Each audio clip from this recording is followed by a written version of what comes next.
Alright, let's dive into something that's been on my mind lately, Bob Seger's Night Moves, and the song that inspired it, Kris Kristofferson's Me and Bobby McGee.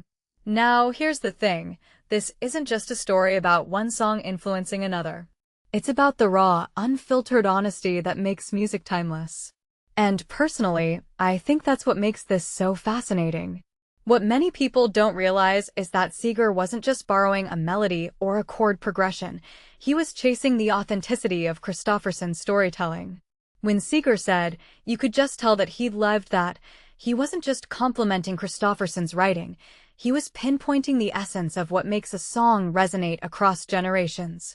If you take a step back and think about it, Heartland rock is all about telling the stories of ordinary people in extraordinary ways. Seger, coming from Detroit, understood this better than most. He wasn't just writing about heartbreak or adolescent romance, he was capturing the texture of those experiences. And that's where Me and Bobby McGee comes in. Whether it's Kristofferson's version or Janis Joplin's iconic rendition, the song feels lived in. It's not polished or overly produced, it's raw, and that's what Seger wanted to emulate. One thing that immediately stands out is how Seger's Night Moves album feels like a time capsule of the 1970s.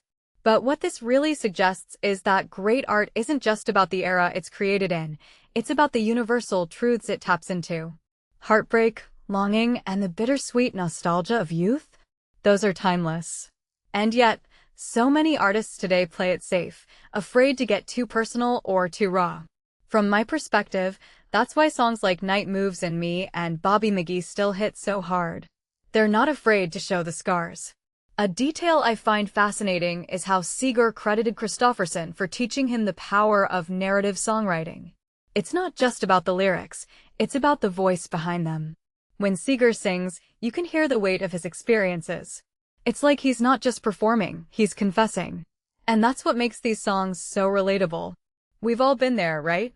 That ache of a love that slipped away, or the nostalgia for a time that felt bigger than life itself. This raises a deeper question.